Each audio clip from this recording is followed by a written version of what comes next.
Hey man, what's up YouTube?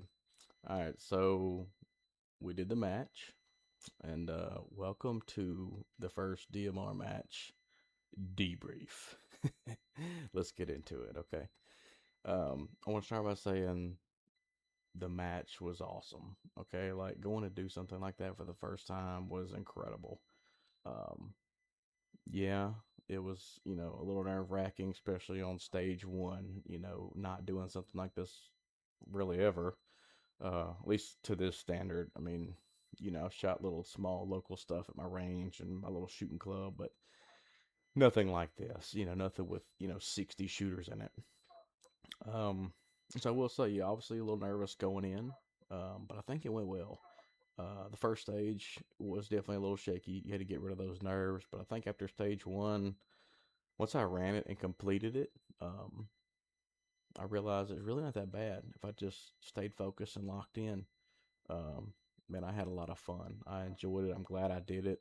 I'm looking forward to doing the rest of them this year and really expanding my journey into this world. So yeah, I definitely have a lot of plans this year. Like I said, the first video, there's three more we're gonna do. These are once a quarter, so I got three more to do. And just like before, we'll do a quick video before each one, talking about the match itself, the stages that they've sent us to prepare for, the gear I'm gonna run in it, and then we'll come back right here and do a debrief after each one. And here in a little bit, we will I'm gonna roll some footage that I took, and we will go over it. I'll show you the good, the bad, and the ugly. Uh, I learned a lot. It was an incredible experience and a very humbling experience. Shooting on the flat range and shooting in one of these is definitely different.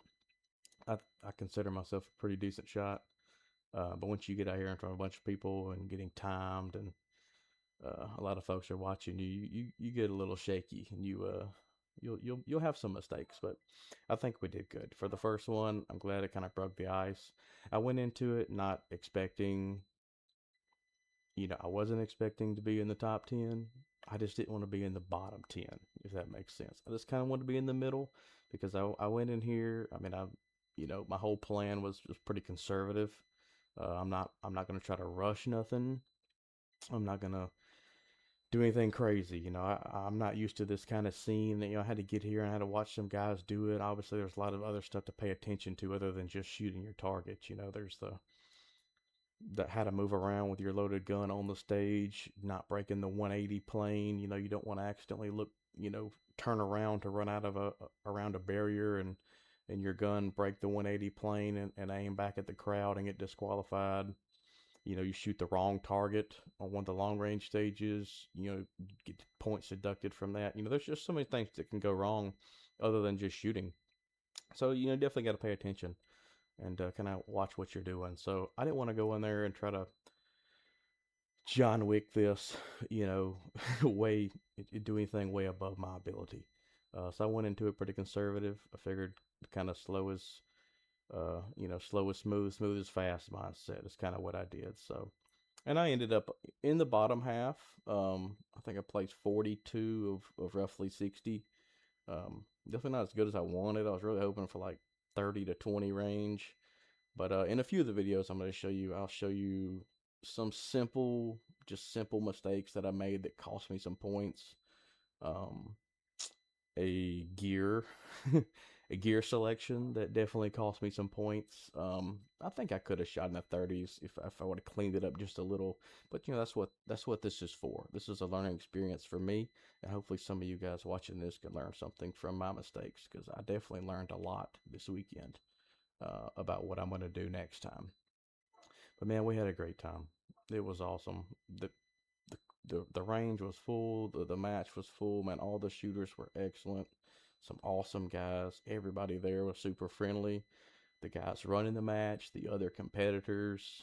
Um, you know, if you can dive straight into this and just tell them, hey, I'm the new guy here, and man, they'll just all flock to you and ask you some questions. They want to help you. They want to show you some tips and tricks. You get up to the line, the guy knows, hey, it's my first one.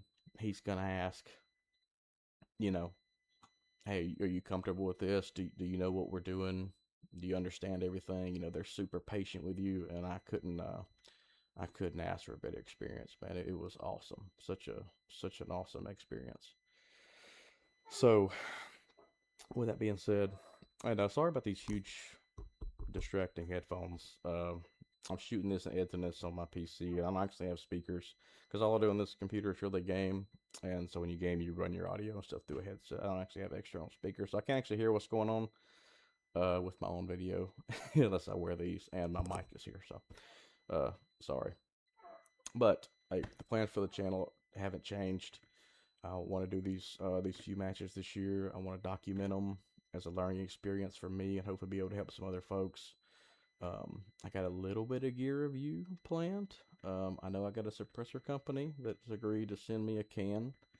So I'll be doing like a dedicated video for that, as well as hopefully I can get it before the July and October match. I believe the last two. I should get it before then, and I'm actually going to run it in those two stages. Um, the guy said he's got to wait to clear up some of his back orders, and once he gets some free stock, he's going to send me one to do some content with. And then I got a few optics and stuff I would like to do, me and my buddy. See, there's definitely some stuff coming for the year on the channel. So, if you like what I'm doing and want to support me, man, just hit that like button, hit that subscribe button, drop a comment, do anything to help the algorithm show that you like what I'm doing, you want to support me. Definitely the follower goal. I'd like to reach 500 by the end of the year. That would be an awesome goal. And you guys have helped me a lot since the first video. Talking about doing this series, I gained 30 or 40 of you guys just from that. So I appreciate the support and the following. And yeah, I'm looking forward to doing some more of these. And talking about the gear, I'll show you talk about some of the gear choices that I wish I would have had that would have helped me out when we're watching some of the clips here in a minute. But yeah, I had a great time, man. I hope anybody that wants to do this is like always kind of nervous or scared to take that first step. Don't be, man. Just dive straight in. It was super fun. Super fun. And what I'll say before I roll this my footage of here, and we'll break it down together here and go over some stuff. I definitely want to say I hurt myself a little by not wearing my prescription glasses because I can't see worth a dang. Okay, my eyes are just straight dog water, and I chose to wear my Ray-Bans just so I could record because I wanted to document some of this just for me to look back on for this channel to help some guys. It's just a cool experience. I really wanted to document it, so I did choose to wear my Ray-Bans that aren't prescription. They're just the Meta sunglasses, so I could record, which I didn't realize was going to be a big deal. Like, because when I'm at my home range and I'm shooting, my pistol on steel, I can not wear my glasses and I'm fine because I can see the target, no problem. I can see my red dot, no problem. I don't really have a problem with it. And when I hit the target, obviously I hear that I hit it because I'm hitting steel. What I didn't take into consideration is all the pistol stages in these are cardboard silhouettes. Okay, why does that matter? It really doesn't if you can see them good. And I can see the target fine, I can see my optic fine. But when I shoot, um, I can't actually see I can't see my bullet holes on the cardboard like everybody else could to know if I hit the spot on it I'm supposed to hit before I move to the next target. If that makes sense. They're human silhouettes on the C zone. It's kind of like your chest. Those are called like the chest areas. That's where you want all your bullets to hit. And there's plenty of other target around you can hit in different zones. But obviously, if you hit those zones, it deducts you time. It's like a penalty because you're not supposed to hit those. You're supposed to hit these. So each paper target for the pistol, you're supposed to land 2 shots in the C zone or the A zone, which is we'll just call C zone for the sake of this for easy. Your center. So you're supposed to land 2 hits per, and then you move to the next one. Let's say you move to a state. Let's say, which you'll see here today on the first stage. It was pistol only. The first stage we went with pistol only. There was either 8 or 10. I can't remember. But let's just say there are 8. There's 8 pistol targets out there in an array of order. So it's unlimited shots. So it doesn't matter how many you shoot. It's based on time and clearing the range, clearing the stage. So what happened was when I got to the first pistol stage, I drew my gun and I shot my 2 shots. And what I quickly realized is I couldn't see on the target to know where my bullets were. So I didn't know if I hit the 2 centers or not before I moved on. So I had to take a quick second to just say, hey, I gotta just guess. You know, I gotta go off of feeling. So what I had to do was if I felt like I held good and I broke a trigger good and my shot placement should be where it is, I would move to the next target. If I felt like one wasn't good, I would hit it with a makeup or two and then I would move. But in the grand scheme, I cleared the whole stage, and when I'm done, I holster my gun, I go walk around, look at the targets of everybody, and I realize that I necessarily didn't miss any targets, but I didn't hit them in the C zone. I hit a lot on their outside because I pulled a shot, but I didn't know it. I couldn't see it in that moment to know to hit it a third or a fourth or a fifth time to make sure I got my 2 before I moved to the next. So my first stage was a huge learning opportunity uh, to shoot pistol stages with my prescription glasses. Um, I shot like 140 seconds on my first stage, even though I cleared the whole thing in like 30.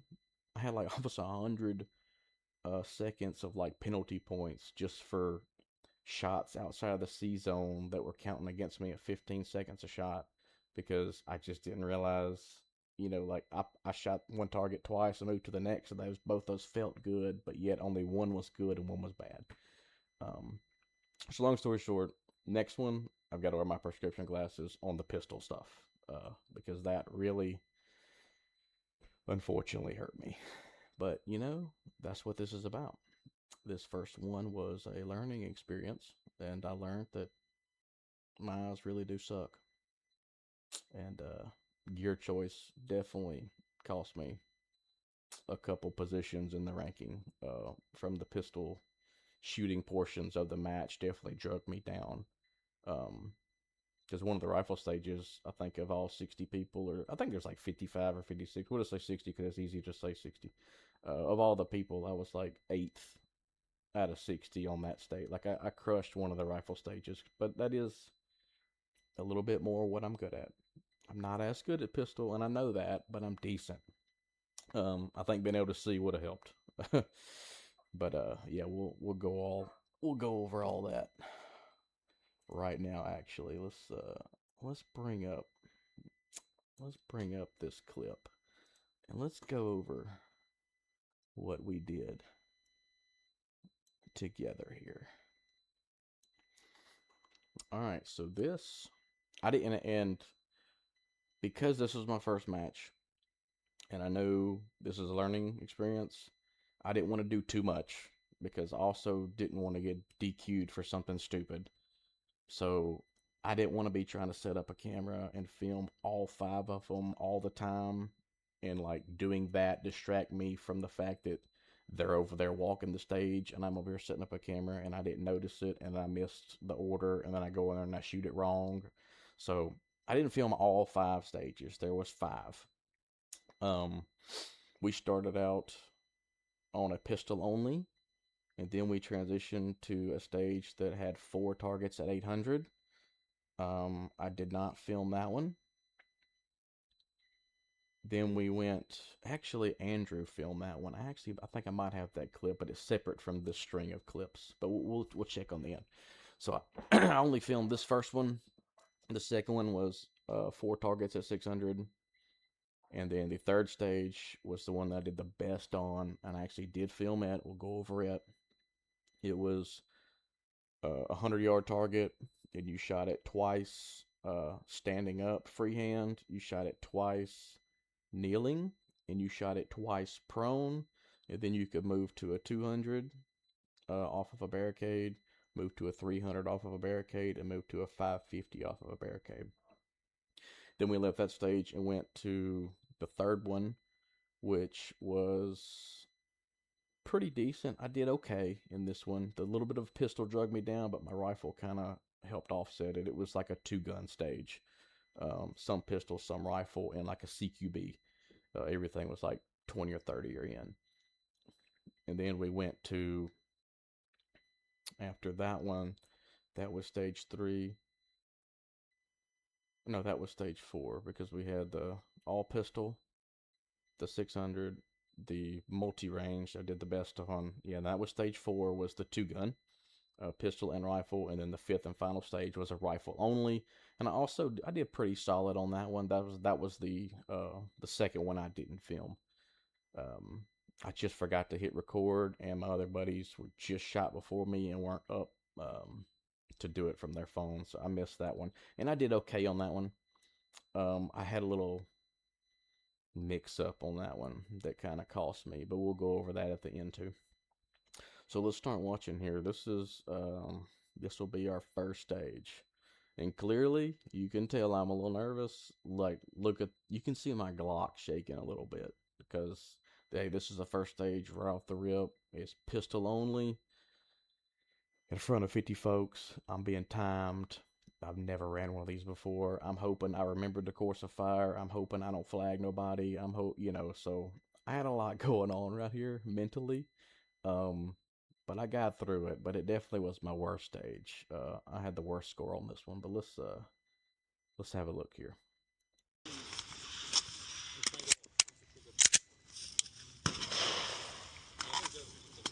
You understand the course of fire? Yes, sir. Shooter ready? Yes, sir. Stand by.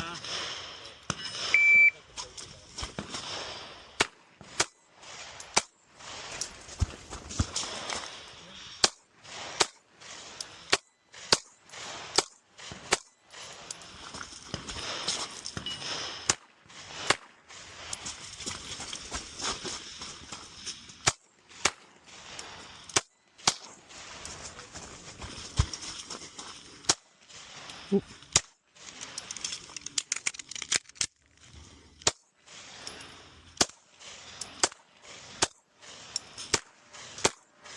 All right. Unload, show clear. Good deal. All right, so I don't know if you can tell. Let's back up right here to the beginning. As soon as I go to shoot, watch this. You see that little pause right there? After my first 2 shots, because in my mind I'm like, it's 2 shots per target. After I shot those first 2, once I quit focusing through my dot to glance at the target to see where I hit, you could tell that little pause right before that 3rd shot was me going, oh crap, I can't actually see where I hit.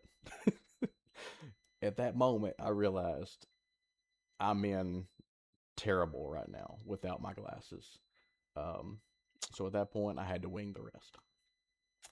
So that was the first learning experience that I had, was I need my glasses for the pistol stage. All right, so here, this will be the 100, 2, 3, and 550. So this was technically stage 3 that we set up on. Stage 2 I didn't film. It was the first rifle only stage, so I also wanted to make sure I focused on it. And it's really hard to tell. I don't know if you can see my mouse right here.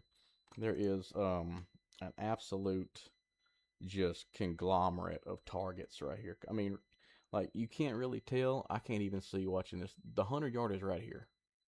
Okay? And like the 2 is right here in this little valley, and then the 3 is kind of right behind it. And then the 550 is way back here in these trees right here. But what you can't really tell in this video because it's not up close is there's like 40 steel targets, all from like 100 to 1,000 all in here. So it was hard for me to find them. 1, without my glasses. 2, without scoping down there in my optic, which you can't just walk around and scope everywhere. Your gun has to stay, in the rack with the flag in it. So it was kind of hard to find these targets. But once I did the like I said, the guys there are awesome, man. The guys putting on the stage, they have their spotting scopes. They saw me struggling to look out there and find them. He's like, man, come up here and get on my spotting scope and let me help you find them real quick. Like, just everybody there was just top notch and would help you out. So once I found them, it was good. But the stage two that I didn't record before this one was the 600. Okay, and it's a setup similar to this. You shoot off of this rock, this barricade, and then there's another wooden one over here that you can't see, and then there's a tank trap that you can't see. And there's 4 targets way down here at this little 600 berm. They're all kind of in a line. You just shoot them left to right, obviously from your stage, left to right. So on that stage, that's where I learned gear. I get that you can do this stuff with minimal gear if you really have to, but sometimes spending a little bit of money on some important gear will definitely pay off. And this is where I learned that the hard way. I don't personally own a chronograph. I should. As much as I love long range shooting, I can't believe I don't own a chronograph, but I don't. Okay? I couldn't practice for this 600-yard stage because my personal shooting club only goes to 300 yards. I don't have a 600. So I'm shooting this blind, okay? I have to go off the feet per second off of the box of ammo that I'm shooting. Shooting 77 grain OTMs from AAC, super cheap, but it's actually super good. My gun shoots it so well, it's hard not to buy it. So when I'm building my ballistic table in Applied Ballistics, I can fill in everything accurately.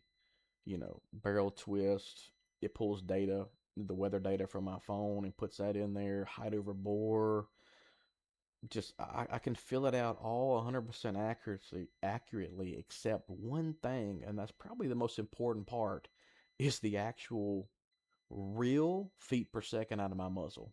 But that's what it uses to do the calculation. That I can't get myself because I don't have a freaking chronograph. Okay, and that cost me probably 2 or 3 places on the ranking from totally blowing stage 2 and missing all 8 shots on the 600s. Why'd I miss them? Not because I wasn't steady. I felt good on each barricade. I had my bag. I, I was holding good. I felt good every time I pulled the trigger. But you know what? I launched all 8 of those shots into lunar orbit because I had my feet per second wrong. AP Ballistics told, once I did some math and I tried to back down my barrel length from what the box says 2700, but that's based off an 18-inch barrel. So I'm like, I'm shooting a 13.9. I should take a little bit off.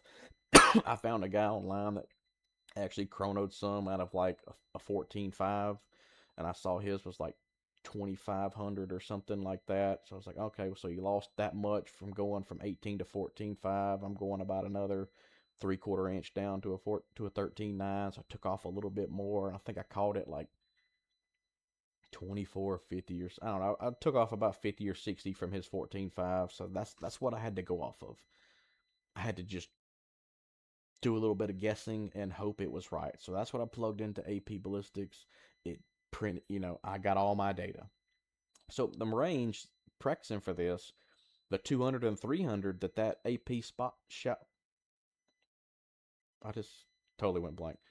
The 200 and the 300 data that AP shot off to me, I don't know what I was trying to say, was so spot on accurate. I was like, wow, I guess so good. This is perfect.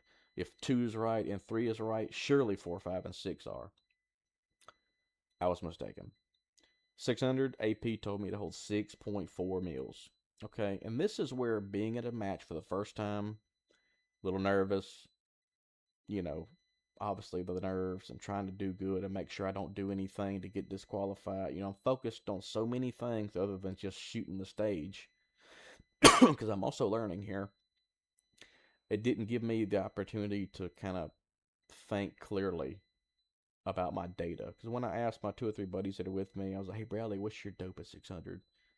He's like, oh, bro, it's like 5.1 or 5.2. Or maybe it was 5.4. I don't know. It was like a whole mil lower than mine.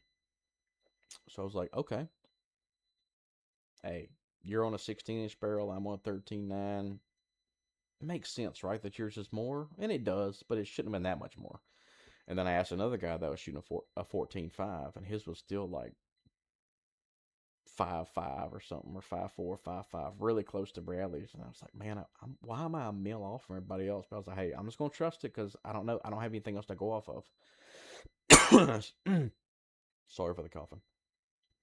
So I got up there, and it was just 2 shots per, and you had 4 targets, so it was 8 shots total. I got up there and I dialed a 6.5. The stage started. I shot my first 2. Nothing. Didn't see any splash, and I couldn't self correct. I didn't know if I was shooting low or high. Went to the next one, shot 2, missed. Went to the next barricade, shot 2, missed. Went to the final one, shot 2, missed. You know, and I was like, man, following the opening pistol stage that I knew I kind of blew, and then like now stage 2, I just missed all 8 opportunities to hit it. Definitely got me a little low. And it was because I just didn't have the right data. And it falls back on I should own a chronograph. If you shoot stuff like this, you need a chronograph because you need to know what your data is to get, impact. So, stage 2, blew it, didn't have the right gear. It was a total me problem. It wasn't my shooting. I felt my shooting was good. I broke shots good. I was holding on the target good. Stage 2 was blown strictly because I didn't have the right gear. So take that as a learning lesson. You don't have to have the most Gucciest gear, and you don't have to have a bunch of unnecessary gear, but you definitely should have the few really necessary pieces. And I think a chrono is one of them. And I learned that the hard way on stage 2. Now this is stage 3. This one, I ran the best of all of them. Like I said, I think I placed 8th out of the whole match in the rankings for my points I turned in on this one. On the 100, the 100, it's we'll go over it one more time. 100 standing 2 shots, squatting 2 shots, prone 2 shots. Now these are unlimited shots per because you have to get the 2 hits to move to the next one across the whole stage. So we'll watch it real quick and then we'll come back. Stand by.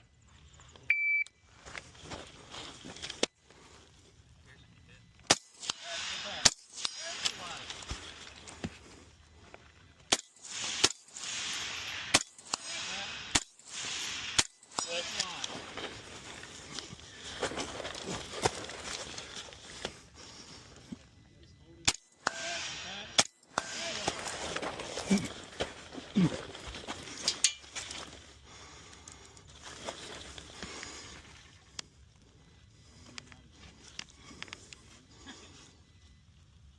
10x will help right here for sure. You got to hit. 2. No. And let me pause right there. Did you hear him say muzzle? That was another learning experience or a learning lesson that I had to learn on this stage. Luckily, I don't know if I went over this already or not, but there's a 180-degree rule. Okay, just imagine you standing up and you put your arms out long ways. That's a 180-degree sweep. This is right here. It's 180 degrees. So, and obviously everything that way is all of your targets. So that's the direction that your muzzle should be pointing or your firearm at all times, regardless of how you transition. Whether you even have to run backwards, make sure your guns aim back when you're running that way. Like it can never, your body can break 180, but make sure that cub gun don't.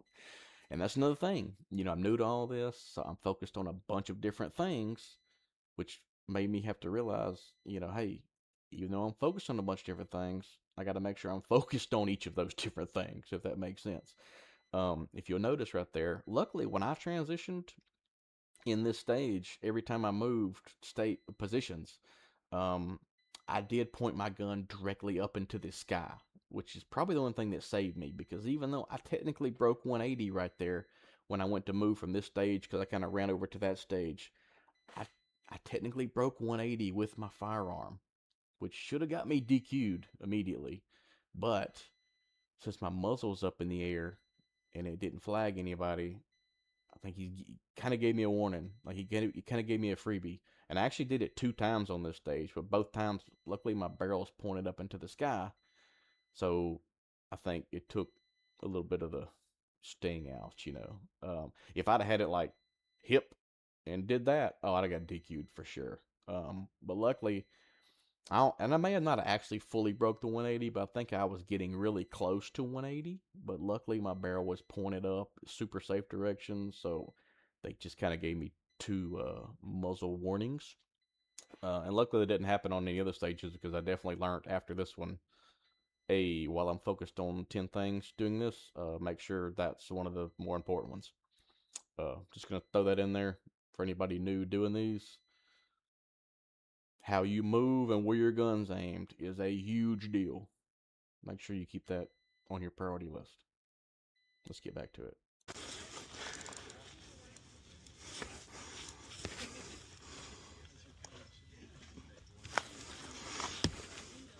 Also just adjusted my stance right there because I wasn't standing correctly. And it pays off because I went two for two at 300. And there was my other muzzle warning, if you just heard it. And now we're at the 550. Where I'm going to finish it off by. I think I hit it on the 3rd one.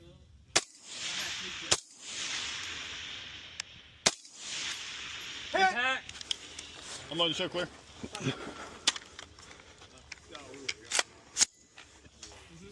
Okay. So yeah, I think I did actually pretty well on this stage. How this one works is it will Thank you. there's like a 90-second par time. So because it's unlimited rounds, like let's say you get stuck on the 100 and you can't clear those. If once 90 seconds hit, you just get called, and then you just get a bunch of deductions for all the stuff you didn't hit. So luckily I cleared that one with time to spare. Like I said, this was probably my best stage. I went through the 100 super easy. The standing, I think I hit it 2 out of, I think it took 3 shots to hit it twice, and the kneeling took 3 or 4 to hit it, and then on the prone it was 2 for 2. So I ran through the 100 pretty easy. Went over to the 200. I think I did it. Well, I shot 3 shots to get the 2 hits, and then I was actually 2 for 2 on the 3, smoked those, and then I finished it off with the 550, getting the impact on the 3rd. Cleared it with actually got my time right here. Hang on, let me look. Let's see, on that stage, 79.4 seconds. So I actually had 11 seconds to spare. And yeah, I ranked 8th out of the 55 or however many people it was. So I actually did that one really well.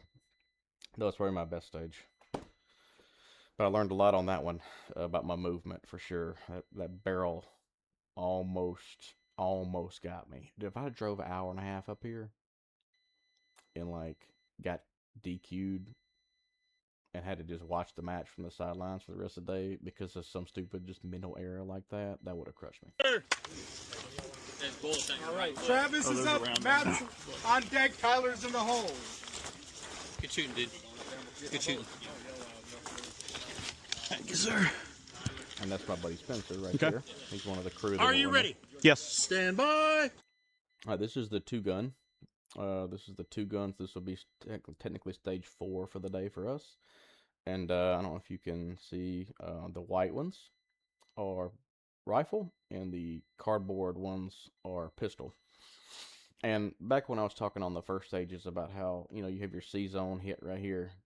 But sometimes they have these blue things taped off, so some of the C-zone that you have to hit might be shrunken down. So some of these are a lot harder to hit than you think, especially if you can't see where your bullet impacts went.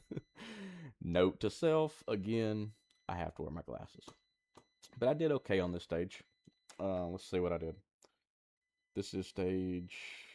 this was actually my best time on the stage, but I still was ranked 34 out of 55 on this one. So I shot middle of the pack, but I actually did okay. My pistols drug me down because I had a couple mics, which is hitting in the blue, which counts as a miss. So I had a few deductions for not getting the C-zone and moving to the next target because I couldn't tell if I didn't or not. So on the pistols, I had to guess. I think I cleared it rifle-wise, but I did have a few misses on the pistol.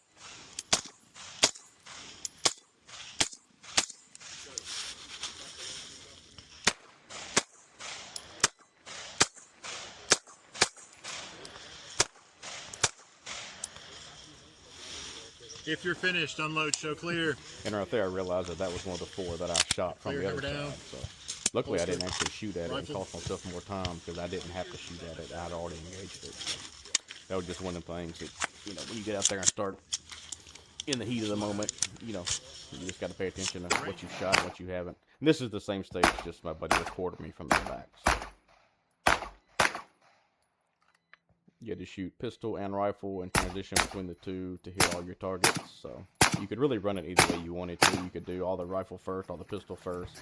I still won't have to draw and reholster a hot pistol multiple times, and or, you know, sling a loaded rifle and transition to worry about it flagging. So I just chose to shot it the way I did to minimize having to run from side to side with a loaded rifle slung. So I didn't want to sling back too far behind me and you know, flag somebody and get me DQ'd by accident. That would have been terrible. All right. So let me talk about one more thing. Let me tell you about one more thing and I'll wrap this up. On the last stage right after that would have been stage 5. That's what we finished with. It was a rifle only. I was like, man, it was rifle only CQB, like all like 20, 30 in. I was like, oh yeah, I'm going to crush this. No doubt. This will make up for some of the pistol stuff. And it did almost. So you got up to the starting line. There's a little barricade. You lay on it and you shoot 2 headshots at like 40 yards or so, 30, 40, however many it is. And then you transition and you shoot down a couple windows as you're kind of moving at some silhouettes, similar to what we just did, just a different layout. A little bit more kind of run and gun layout where you're kind of shooting on the move, transitioning through the range. It was actually a really cool layout. I enjoyed it a lot. Until the end. Okay. And I wish I recorded it, which I technically did, but I didn't save it right. And there would have been such a great learning moment. Definitely for me to look back on, but maybe for somebody else. So let me explain what I'm trying to tell you. All right, shooters. I want you to try to understand where I'm coming from. Have you ever,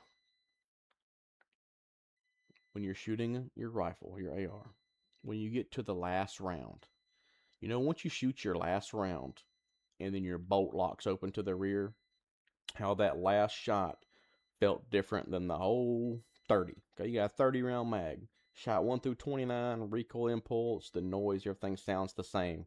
And then when you get to that last one, the sound of the whole transaction is different, and the recoil impulse is different because the bolt actually locked to the rear and didn't go back home. You know the feeling and the sound that I'm talking about. And that's when you know, like, whoop, I'm empty, I'll reload. Okay? So in the heat of the moment in the stage where you're not thinking about everything just crystal clear because you're focused on a lot of stuff and you're nervous and you're shooting as the clock. So what happened is I cleared that whole stage and I got down to the last target. I had only shot, and to clear all the stages, the whole stage probably only took 20 bullets of the 30. So there was no need for a mag change. And I should have known that mentally. But just being in the heat of the moment, you just don't think about those things. You know, you just when a problem rises up, you may not think about it and address it properly because you're in the heat of the moment. So what happened is my brain registered this in a different way. Let me tell you what happened. Cleared the stage, got down to the last target. The last target, I popped a heady. I shot it in the head. It was kind of a close rifle target. Height of a bore. I was like, I'm gonna struck these last 2 in the dome because I was feeling good. You know, I was cruising that stage, and I shot one head. And what it was it was like a weaker bullet, like a bullet that wasn't had a little bit less powder than all the rest of them, so it felt a little weaker. And if you've ever shot in a string of fire, and then all of a sudden you get kind of a weak one in there, you can hear it. It sounds a little weaker. The recoil impulse is a little weaker naturally because the bullet probably is just charged a little bit less. And that little bit of deviation from shooting all 15, 16 bullets that were the same, as soon as I shot that weak one, because the recoil impulse was different and the sound was a little different, in my brain, it told me, yo, your bolt just locked to the rear, you're empty, reload. That's how I processed it just in the heat of the moment when it wasn't. So I was thinking clearly I would know I didn't need to reload because I ain't halfway through a mag. But hey, I made a mental mistake because I'm out here learning, and that's what we do. So what did I do? I stripped the mag out, and here's mistake number 2. Because this stage didn't need a mag change, because I knew 20 rounds maybe max, I didn't stage a second loaded mag on my belt. I used the one mag on my belt for the stage because I knew I didn't need to reload. So, but luckily I do have a spare I kept in my back pocket, like where my wallet would go in my pants, just as like a worst case mag. And thank God I had it. But so when I get there to shoot that last target, I shoot one. I get the weird feeling from the weaker bullet, which makes me think I need to reload when I absolutely didn't. Just mental mistake. Stripped the mag out, threw it in the dirt, reached for my belt for its replacement. Guess what? It wasn't there. And then and that caused me to just kind of panic. Is that because I looked down? I'm like, oh my God, I don't have a mag. I'm just standing here with a rifle in my hand. The timer's running, just seconds are ticking. And yeah, luckily, then I thought, oh yeah, I do have one. I had to reach around, get out of my pocket, put it in, try to hit a bolt release that didn't have to hit because the bolt was closed with a bullet in it. And then by the time I realized everything, and then pulled my gun up and fired again, just that whole just transaction just wrecked me for probably 15 seconds. Being all flustered from all of that, when I did the last shot, I just straight up missed, which cost me another 15 seconds. So just like that. Whoa, did my computer just go black? I think it did that earlier too. I need to move my mouse to keep it awake. Anyways, yeah, that whole just mental mistake in the heat of the moment cost me that stage. I probably would have shot a 40 or maybe a 50 because I am moving kind of slow because, like I said, we're kind of slow is smooth, smooth is fast. I'm not trying to overrun anything because I just wanted to do decent. And I would have had a decent time. I think I had cleared it. I don't think I had any misses up to that last one, and then it just got me flustered. But that's just learning experience. I definitely want to tell you about it. I hate I didn't have it recorded to show you just how god awful that whole situation was just in the moment. It just broke me down. But that's part of it. That's what we're here for, to learn. But yeah, man, it was awesome though. I didn't do as good as I wanted to, but luckily I didn't just do dead last. I want to do a little better, but hey, it was my first one. I'm gonna chalk it up to learning. A lot of stuff I need to correct, some little things that I think will help speed me up. I'm gonna wear my glasses next time. I'm gonna go buy a chronograph to get proper data from my rifle next time, so I don't miss an entire array of targets that I can easily hit, and I've easily hit them many times at other places. I just haven't shot 600 with that particular gun and scope and ammo set up to know. So the chronograph, not having the proper gear cost me, not wearing the proper gear cost me, and then just a few mental mistakes from just being out there and being a little nervous on your first go round cost me a little bit.